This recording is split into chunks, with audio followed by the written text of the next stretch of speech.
return on time. How are you getting a return on the time you put in? Because the best salespeople, and I've had the pleasure of interviewing the top 100 around the world, and Daniel, one of those. I was very blessed to have you on my podcast a month ago. And what I learned is they are all lifelong learners. They invest their time to learn, grow, and develop. Every single one of them. They are such hard workers, they are grafters. I know, Dan, your morning routine, you get up at 5 a.m., you pray for an hour to God, you spend an hour working on yourself, on your body, on your health and your fitness before most people get up. And that's a commitment. But this is what the best of the best do. There's no easy path. There's no magic sauce. It's you've got to work and you've got to invest, whether that's your time or your financial resource. But as you said, if you can invest $100 and get over $1 million back, it's worth your time and money, right? Are you confident? Do you have consistency? How much conviction do you have? I'm Daniel Gomez, the Confidence Architect, a business strategist, keynote speaker, executive coach, and best-selling author. On the Daniel Gomez Inspire Show, we will help you unlock confidence to create consistency and develop conviction. Together, we will discover the key that unlocks your confidence. Welcome to another episode of the Daniel Gomez Inspire Show.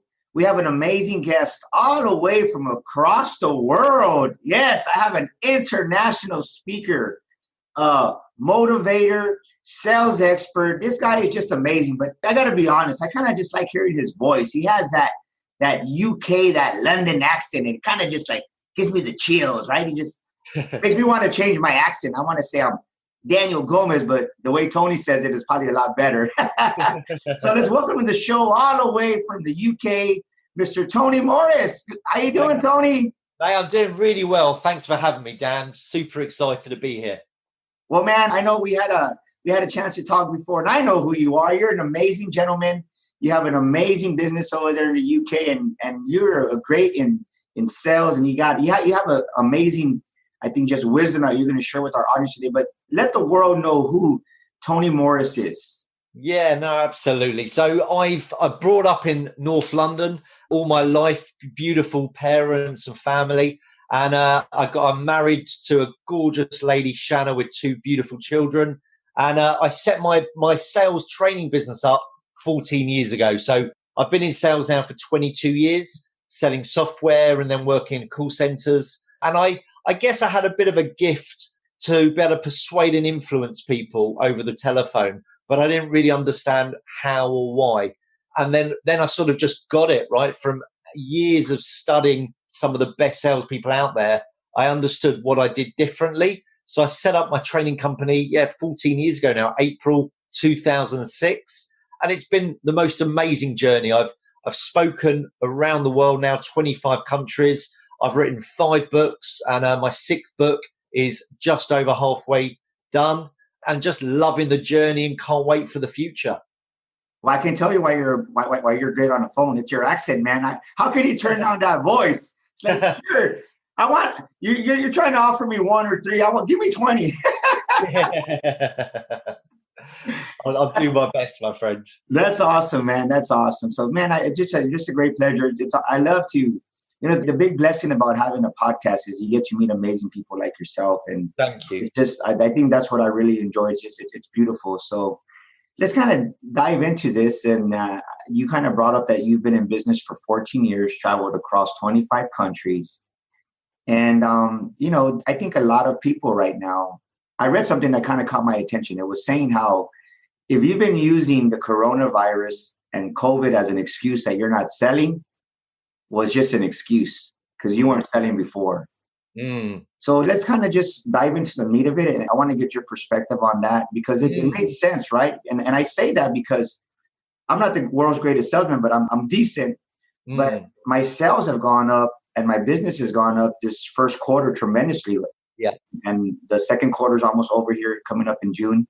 Yeah. And my business is up tremendously over last year. Excellent. This is my saying. Is I say I'm of God's economy, not of the world's economy. Yeah, I love that. And I truly believe that. And I Yeah. truly believe that if you focus on that, you're going to attract business. So kind of answer that comment that I made, or respond to that comment that Yeah. if you're using coronavirus, this season that we're in, COVID as an excuse, you probably weren't doing good in sales before. Well, I couldn't agree more. I think it's the way I look at this.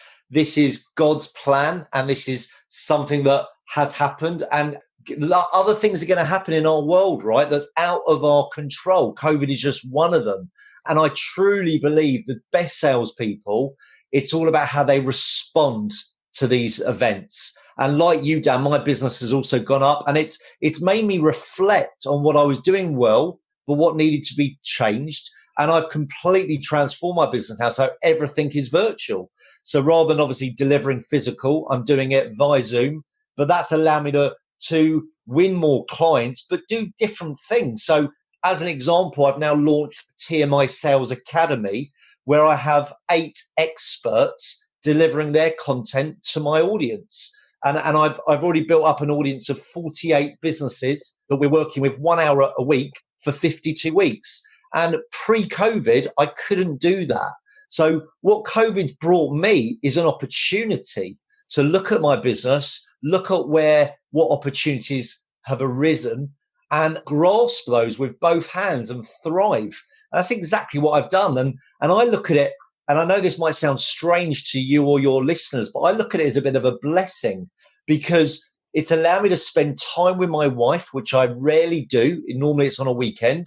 Spend time with my gorgeous children every day, to work out and stay fit and healthy, and work on my business. So apart from, unfortunately, the poorly that I've heard about, which obviously my heart goes out to, apart from that, this has been one of the best things that's ever happened from my perspective. And I see it not as a tragedy, but I genuinely see it as a blessing. So I think people can use it as an excuse. And I think the people that do, as you said, Dan, use other stuff as an excuse. Like I always hear this, I don't call on a Monday because Monday's beginning of the week, people are too busy. BS. If you can give value and help alleviate their problems or help them achieve their aspirations, then you can help them, whether it's a Monday, Wednesday, or a Sunday. So it's irrelevant. And it's all these things are it's what are blocking people from doing good and from picking up the phone or making sales calls, because ultimately, if you genuinely believe your product and service can help people, then it doesn't matter when you call them or how you reach out. Just articulate your message of how you can help and just stop making excuses. I love that. That was so awesome. You said something that was amazing. It reminded me, I used to work with a gentleman out of Oklahoma. This was back probably about maybe like 10 years ago. I left management for a while in the automotive industry, and I actually became an account executive again for Enterprise car sales division. And there was this guy named Bernstein out of Oklahoma. We were head to head. He was number 1 in Oklahoma. I was number 1 in Texas. Yeah. And I said, man, I want to pick this guy's brain, right? Because if you want to get better, of course, study the competition. And he told me something that just captured my heart. He says, I go, what do you do in the morning? What's your morning routine like? He said, well, I get to work 7 o'clock in the morning. I make about 20, 30 phone calls, follow up. And this is what he said. He goes, I want every customer or potential client to hear my voice first in the morning. Because I said, dude, you're crazy. I go, no one's going to answer their phone at 7:30. He goes, yeah. He goes, exactly. But when they hear my voicemail, when they hear my voice, I'm going to be the first person that's in their mind, and I'm going to be in their thoughts the rest of the day. I love that. And I said, how brilliant is that? And that's what you're saying, right? It's like, that goes with the belief. Because most people would say this, well, I'm going to wait till 9 o'clock. That way people can settle in. Or I'll just call after 10 o'clock. And I know people that don't call during lunch because they're at lunch. But if you knew for a fact that if you called at 8 o'clock in the morning, 6 o'clock in the morning, lunchtime, that it was a sale, you're going to call. Correct. And that's what you're saying. If it's Monday, Tuesday, it doesn't matter. You're going to call. So let me ask you this. I'm glad this is a segue we're going into. Why do you think most people don't make those calls? I think it's down to the number one reason is fear. And it's fear of What if they can't answer the person's question? What if they get tongue-tied? What if they, get rejected? And you know what? It's all these things that go around. It's all this negative self-talk that they then start to believe. But the way I look at it is twofold. One, what is the worst that will ever happen? Because I actually make live sales calls on stage. I was at an event probably 9 months ago, 450 people in the audience, and I made live sales calls to their prospects. So some of the delegates, not everyone, some of the delegates brought with 5 of their dream prospects, their name, mobile number, and I got them on stage with me to share their business, what's unique about them, what's their goal of this phone call. And I did the call for them. And afterwards, and we had great success. And one of the audience said to me, how do you have the kahunas to do it? So my answer was this: what's the worst that could have happened? The guy could have said to me, not for me. And that's okay. And I deal with that. And I say, well, look, I disagree, Mr. Prospect. I chose you personally because from the research I've done and from the success we've had in your industry, I do believe we're the right fit. So clearly I've miscommunicated my message, and forgive me for that. And then I'd continue. So that is the worst that would ever happen. And then the other thing, and I said there's 2 points here. One is, worst thing is it's not for me, move on. But the other thing is I get it wrong. My pitch is wrong. I ask the wrong questions, or they give me an objection that I don't answer very well. And the big point here is I get a lesson. And the great Nelson Mandela said this, and it always stuck with me in sales. Mandela said, you never lose. He said, you win and you learn. Amen. And I love that attitude. So, and I take that to sales. So if I'm not winning, I'm learning, and I'm always thinking, what am I learning?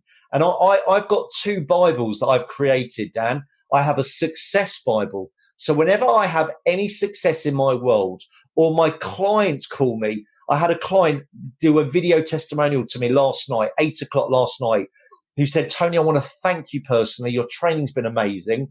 And this is the results I've achieved this week. And I was so blessed with that. And when I got home last night, I was out with my family. And when I got home about 11:00, I wrote it in my success Bible, because for me, I've impacted this guy's life in a wonderful way. That is success. And whenever I learn a new word or a new question, a new technique, like when I make calls, that goes in my sales Bible, because we're always learning. And something, Dan, you picked up on, beautiful words, which was model the best. You don't have to reinvent the wheel. Look at who's your top performer in your team. What are they doing different? Learn from it. So to go back to your question, why do people make excuses? They're scared. I think they are scared that they either don't know what to say.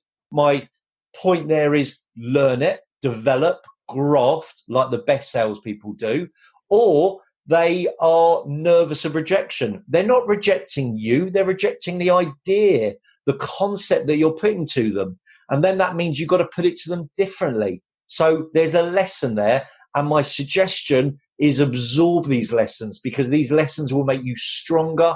They'll make you better prepared for your next call. So don't put it off. Pick up the phone and start enjoying the journey. Yes, and you're right. I think the mistake that we make, if I won't say expert, but if we're seasoned, right? If we're seasoned sales professionals, sometimes we get complacent, commonality, and then we stop growing. And if you're not growing, right? When you're green, you grow. When you're ripe, you rot. I love that that quote. And but you got to be growing. And something that I just learned here, that I heard, is that serving is the new selling. Yeah. So it really just spoke to my heart. And it's like you're saying, I didn't even know that last month. So it's something that I learned this month that it spoke to my heart. Yeah. And I've been using that. And it's like what people say, it's connecting with people, because I think it's the season for that. Totally. So let me ask you this. You said something that was pretty profound. They're scared. And this was my attitude, is whenever we trained our sales force, is that we don't have anything to start with today, so we don't have anything to lose. And I think when you approach from that point, it's like, what are you scared of? You have 0 at the beginning of the day. You have 0 sales. So why not give it all you got? And if you're going to make mistakes, great. Because that no puts you that much closer to a yes. Correct. And you know what, Dan? The other thing that comes from that is a lot of salespeople who are scared, they look at other successful salespeople and think, why can't I have what they're doing? Why can't I drive the car they're driving or wear the suits they're wearing or the watch they've got? I want all these lovely materialistic things, but I'm not prepared to do the work they're doing. And they get scared, and they also, I'm not saying they get jealous, but they do envy what these others have, and they're comparing themselves to them. My suggestion is, don't compare yourself to others, compare yourself to you.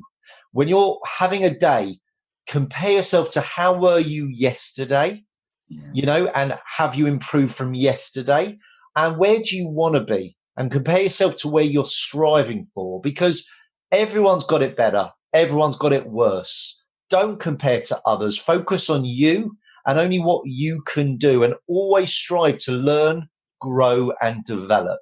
And only then will you be content in yourself and achieve the results that you want. Don't worry about others. So great.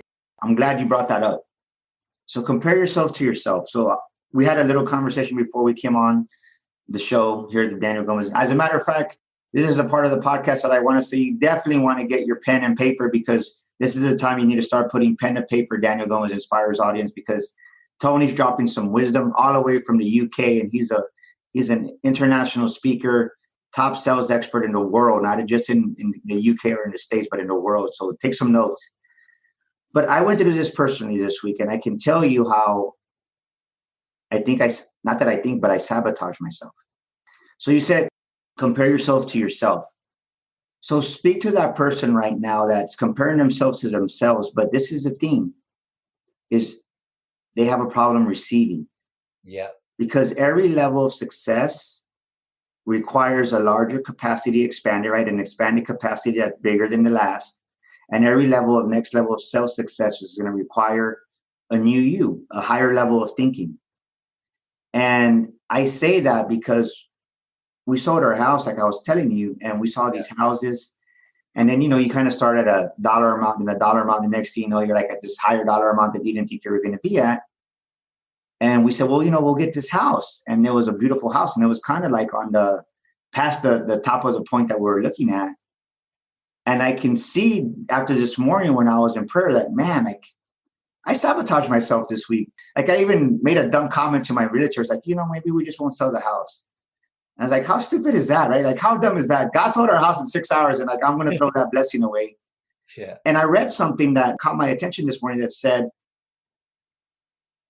your inability to receive a blessing causes your pride to rise up.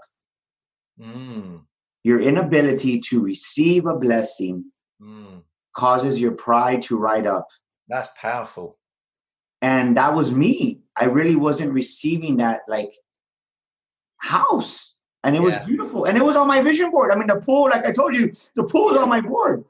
And I'm bringing this up because I believe that that's true in the sales industry too, because your inability to receive that next level of success is going to keep you an average salesperson. Your inability to receive that. And then if you think about the second part of that saying, is that it causes your pride to rise up. Well, you're going to be like, I didn't want to sell 20 cars anyway. It's stupid. Tony's $1 million producer. I didn't want to be $1 million producer anyway. They kind of shade it off, which in reality, it's just an excuse. So talk about that receiving, because I believe that just really spoke to my heart this morning. And I'm glad we're talking about this, because I think that if you have a low self-worth, you're not going to be able to receive. And it's never easy to the next level.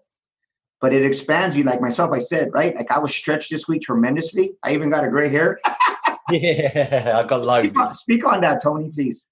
Yeah, no, that's really powerful. I think so many salespeople, they lose a deal, right? They take it really personally, and they get defensive, they get negative. And as you said, they go, I don't want to work with that guy anyway. And they make all these sort of comments. Whereas for me, there is no such thing as failure. It's all feedback.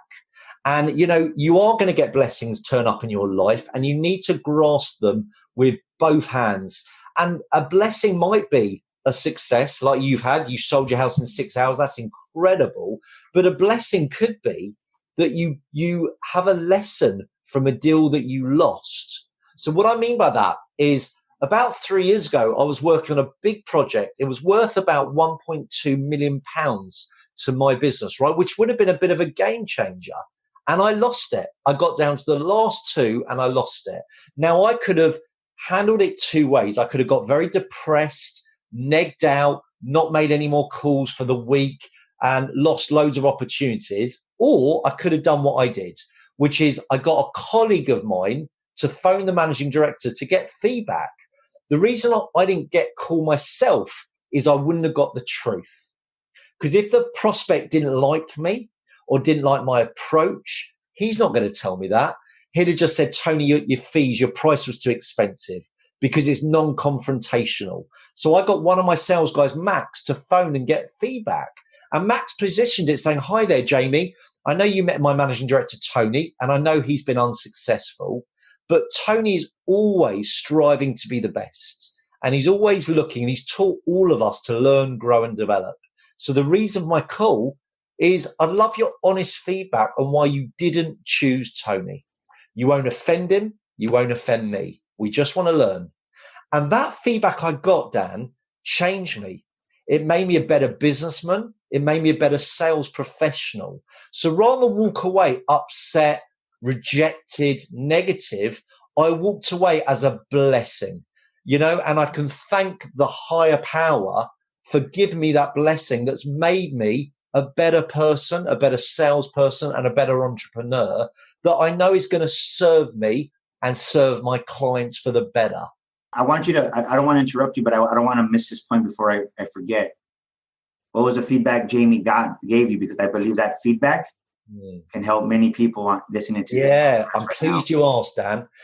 Interestingly, the company they chose, and it got down to the last two, was they were better prepared for the meeting than me. And Max said, in what way? And I'm so pleased he asked. And what they did very cleverly is they proposed an online training program, just like I did, but they already started the design. They spent about £100 designing a landing page of what it could look like. And there was no functionality. It was just a design, but it was going that extra mile.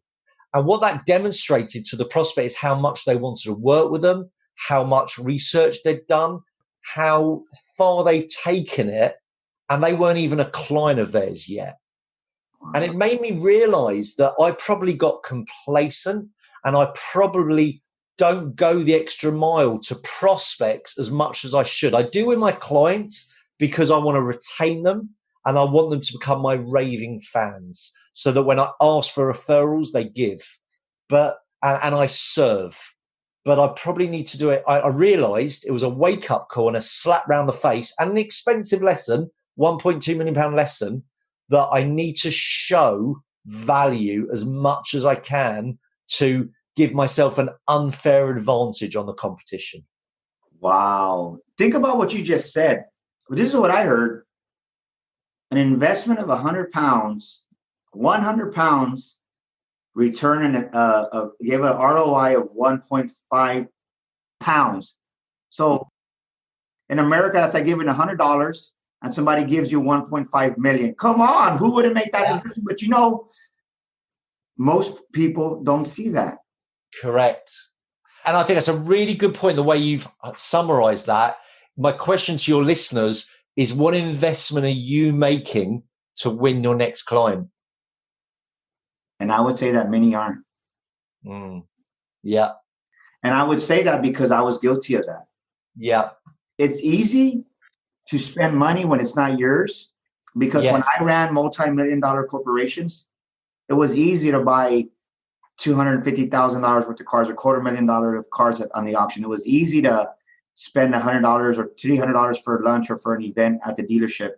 But when you become that sole owner of the business, to challenge you, spend $500 because it's your money. Yeah. Or you spend $1,000, right? I can remember the first time I really invested. And I think that's a great just lesson to learn here. Stop seeing that as a cost.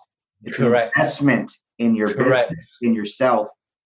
And that was one of the biggest paradigm shifts that I had to learn right there, Tony.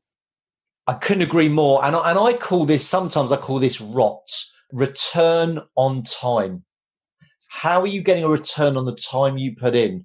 Because the best salespeople, and I've had the pleasure of interviewing the top 100 around the world, and Daniel, one of those. I was very blessed to have you on my podcast a month ago. And what I learned is they are all lifelong learners. They invest their time to learn, grow, and develop. Every single one of them. They are such hard workers, they are grafters. I know, Dan, your morning routine, you get up at 5 a.m., you pray for an hour to God, you spend an hour working on yourself, on your body, on your health and your fitness before most people get up. And that's a commitment. But this is what the best of the best do. There's no easy path. There's no magic sauce.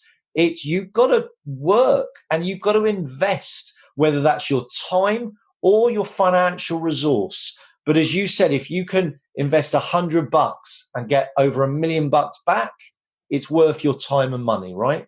Yeah. So the lesson learned on that one was always go the extra mile, exceed the customer's expectation. That's beautiful.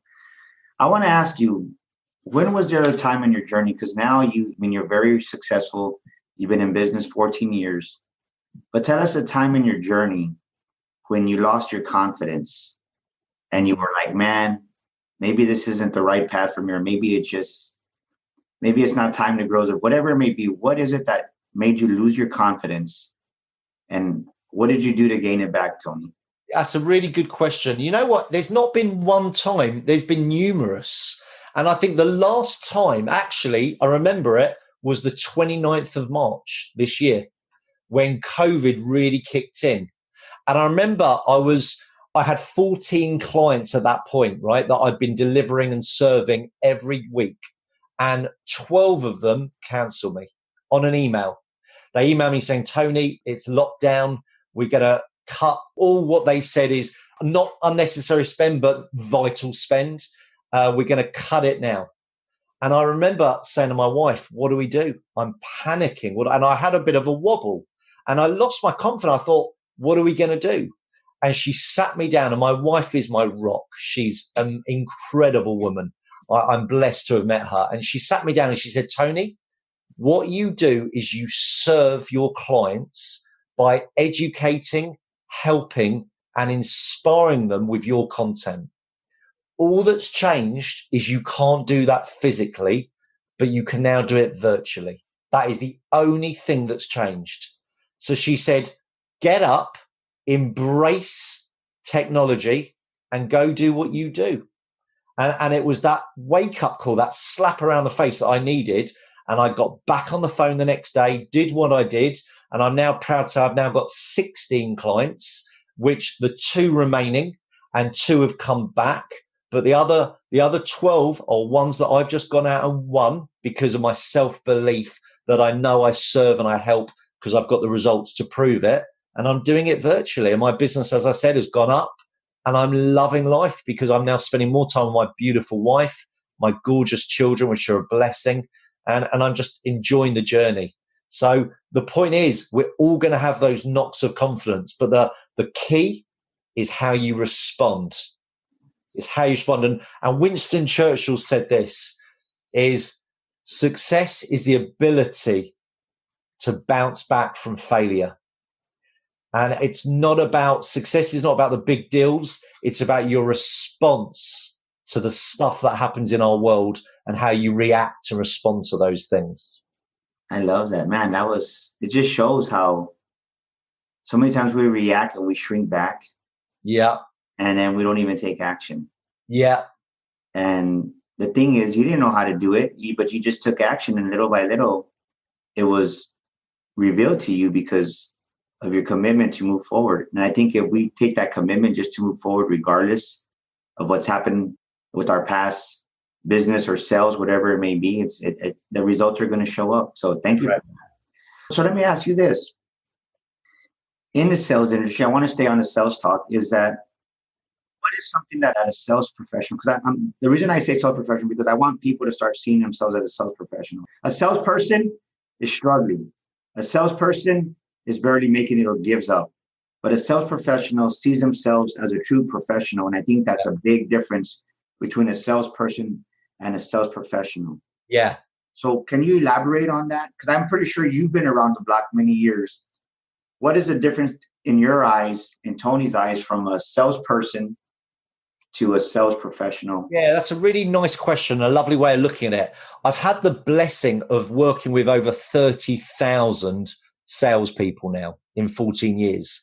And I've only probably come across, apart from the 100 that I've interviewed on my podcast, I've only probably come across 10 sales professionals.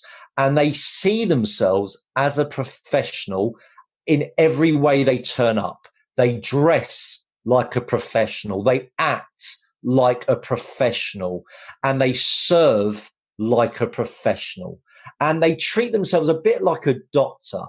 See, to me, a doctor is a professional, right? And a doctor will prepare before any surgery. A doctor will question their patients properly. They will listen to learn, not listen to respond. They will do a diagnosis based on the information they've ascertained, and they would make their professional recommendation. And I see our job as a salesperson no different. We are doctors. We are professionals at what we do. I see myself, I am blessed to be given this gift of being a sales professional. And I'm so proud of my career choice. Whereas other people, they look at it as, oh, he's just got a sales job because he couldn't get anything else. That's so wrong. That's when you see yourself as a salesperson, not a professional. This is one of the most wonderful gifts and skills that you could ever learn. And I believe all of us are salespeople in some way or other. You know, when we're trying to win our partner for a date, you're selling yourself, right? You're not going to turn up and go, I'm a really bad catch, you know, telling yourself, right? And the same in everything you do. When you want a job, you're selling yourself. When you want your children to go to bed, you are selling the idea. Everything we do is sales, right? But so many people don't treat it like a profession. And the only people that do and who really turn up and act and believe like a professional, they're the ones that have major success. Well, you know, it's funny you say that because no business succeeds without sales. Yeah. No business. It doesn't matter if you sell flowers. It doesn't matter if you sell water. It doesn't matter if you sell sales training. It doesn't matter if whatever you sell or whatever business you're in, you're not going to succeed without sales. And I think that's where people miss that. Correct. Because think about it. Think about it this way. I don't know how the grocery stores are in the UK, but here in the States, we get sold every day and we don't even realize it. Yeah. And this is what I mean. Think about, we go to the grocery store, we take our kids with us, and whether they're 3, 4, 5 years old or they're teenagers, we get sold every time we go to the grocery store. Yeah. Mom, can I have a candy? No. Mom, can I please have a candy? No. Mom, please. Okay, just put it in there. And the kids know, right? The kids, they're persistent. Or if it's a teenager, Mom, can I have a pizza? No. Mom, can I have a pizza? No. I told you we needed help. No. Mom, please, can I have a pizza? Yeah, just get the darn pizza. Yeah. And we give in. But we fail to learn those life lessons as we're going through our life and our careers and our in business, that our kids sell us every day. Yeah. And we don't see that. And you know what? Just on a different perspective of that, the great sales professionals, when you go to a store, so I went to a bike store the other day for my son, right? My son who's 12, we got him his first proper grown-up bike. And we went there and the sales guy said, what have you got to protect your son if he falls off the bike? And I said, what do you mean? He said, you know, what protection has he got? And I said, nothing. He said, look, we'd recommend this. And we bought the helmet and the shoulder pad, the elbow pads and the knee pads, right? And then he said, you got a brand new bike, you know, where are you storing it? And I said, oh, we'll put it in the house. And my wife said, no, we won't, you know, and went mad. And he said, well, look, if you're going to keep it outside, that's the first thing that unfortunately people will steal. You need security. And we bought this D-lock. Anyway, cut a long story short, we ended up, rather than spending £100 on a bike, we ended up spending nearly £200 on everything else, right? And my wife, as we went outside, my wife said, he saw you coming. And I said, not at all. He was a professional. He helped us because God forbid my son fell off his bike at a speed and hit his head. That might be his last day on earth. Therefore, he helped us. And so many salespeople are scared of offering other products or services because they feel like they're selling to them. Whereas, as you said, Daniel, and the word is so important, we serve. We're there to help. You not sell to. People want to buy, so help them. So if you have products or services that complement what you do, then give your client the opportunity to take those products or services.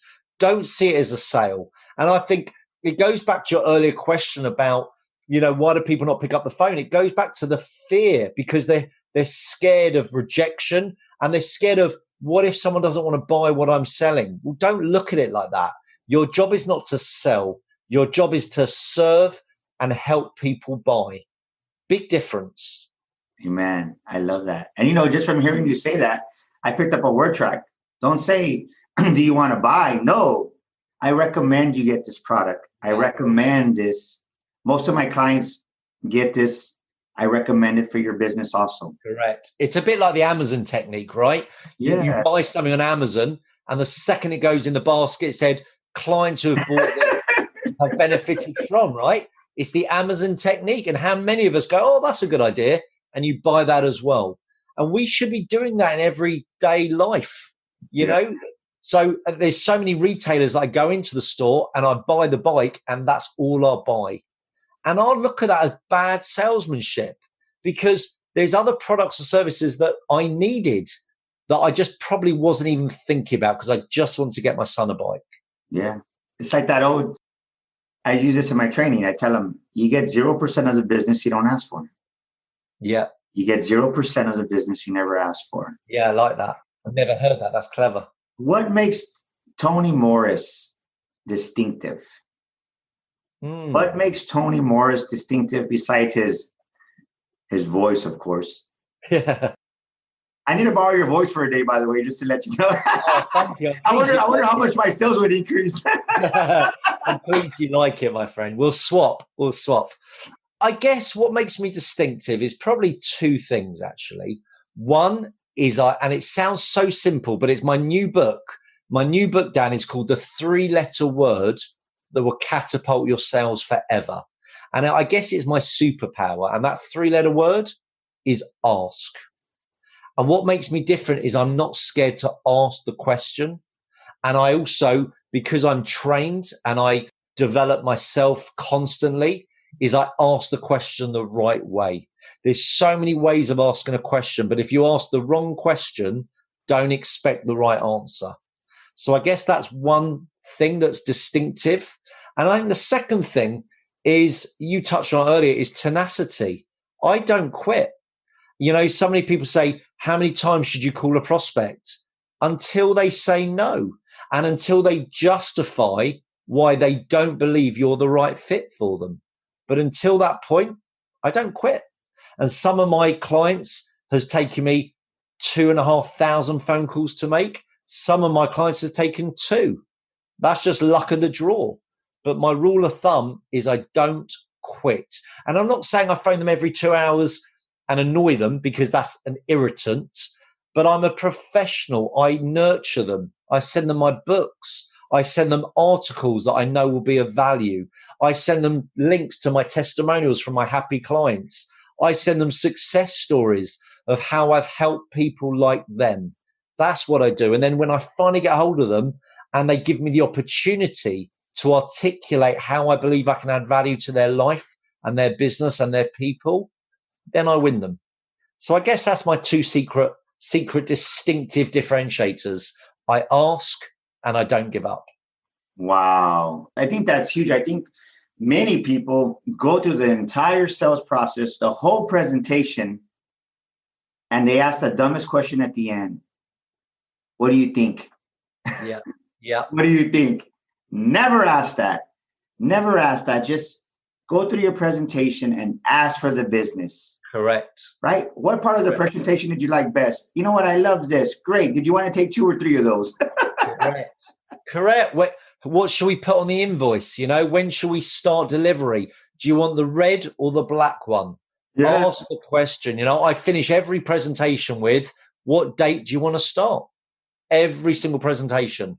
And the worst thing they'll say is, well, hang on a minute, we're not ready.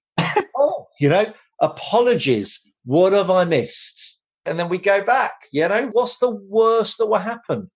Wow. I've really enjoyed our conversation, my friend. Likewise. Where can the world find Mr. Tony Morris at? Oh, thank you, Dan.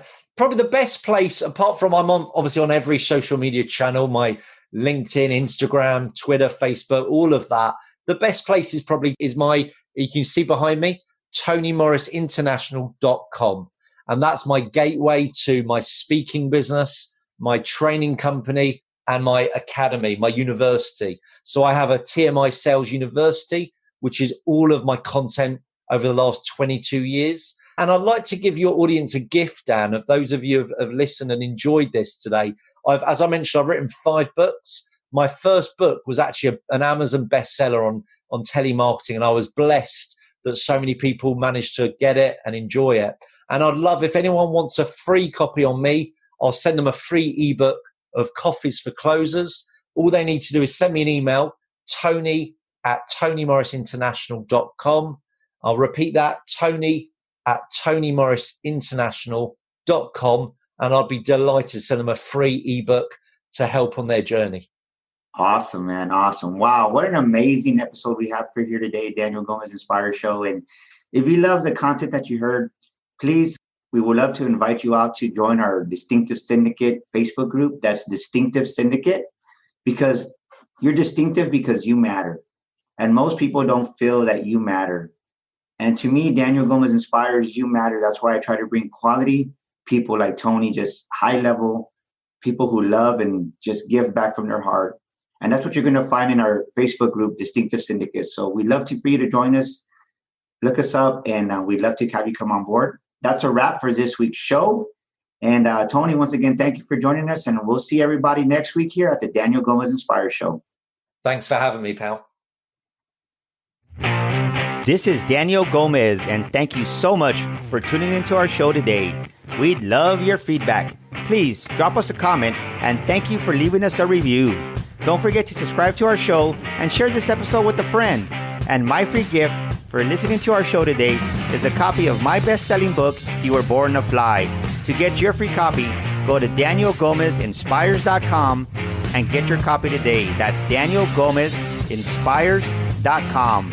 And to elevate your life and business even more, follow me on social media at Daniel Gomez Inspires on Facebook, Instagram, Twitter, and YouTube. Together, we will discover the key that unlocks your confidence.